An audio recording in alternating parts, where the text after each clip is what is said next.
Underdogs is an example of that, where you don't have to even like football. You don't have to know kids. I don't have any kids, but it felt very real and it felt authentic, and for that reason, it was so much funnier than it even was when I read it on the page. So I hope people enjoy it. How you doing today, Cal? Hey, Grant, nice to see you. How are you? I'm doing pretty good, man. I'm excited to chat with you. This movie has a lot of heart to it. It's a lot of fun. I love that we've been, over the past few years, seeing you get back into comedy after tackling some very serious movies and such. What is it like for you diving into this role in particular? I mean, I loved it. The character I play is such a ridiculous sports agent, loosely based on a guy I met once, like 15 years ago, who's just an absurd talent agent. But it was fun to work with Snoop. We had years ago tried to get him in one of the Harold and Kumar movies, and the scheduling didn't work out. And ever since then, it was like, oh, I'd love to do something with Snoop, and it seems vice versa, which was very kind of him.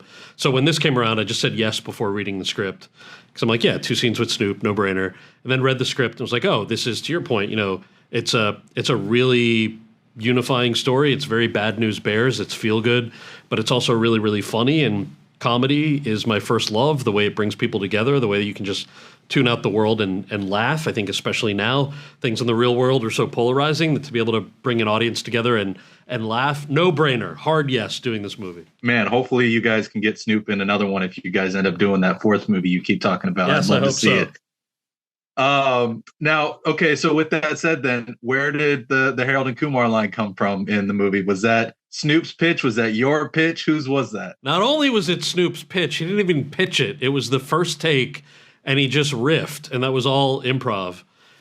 So I wasn't expecting it, and it definitely was, like it's your first day on a movie, and it's the first take. Like you don't want to be the guy who breaks character.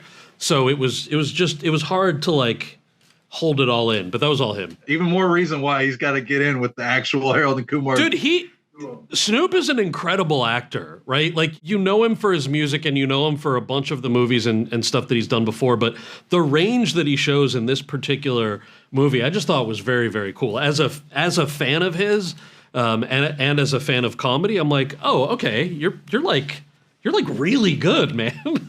Oh, I love the way you can just turn on a dime in this movie. It was Totally. pretty incredible to watch. Yeah. So I see I'm at the halfway point. So I did have one question outside of the movie. I loved you in Smile. I love that Kyle's coming back for the sequel. Can you tell me whether or not you've at least had talks about returning as Dr. Desai for the next movie? As far as I know, I'm not in the sequel. But, I would obviously say yes if they called.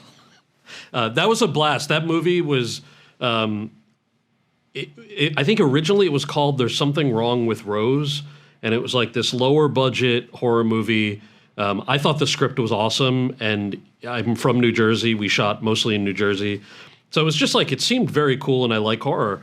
And then the way it kind of blew up, I was so excited and so happy for the cast and Sosi and the director, but just the idea that horror fans were like, all right, that's the movie that we didn't even think was going to go theatrical, and then it did. So I'm excited for the second one as a fan of it. Paramount made the right choice by switching. I think that's. I love that they did that. Same.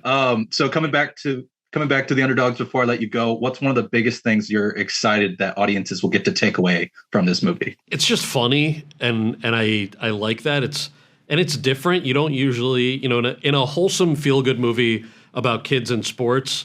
Not to like give anything away, but the kids curse a fair amount.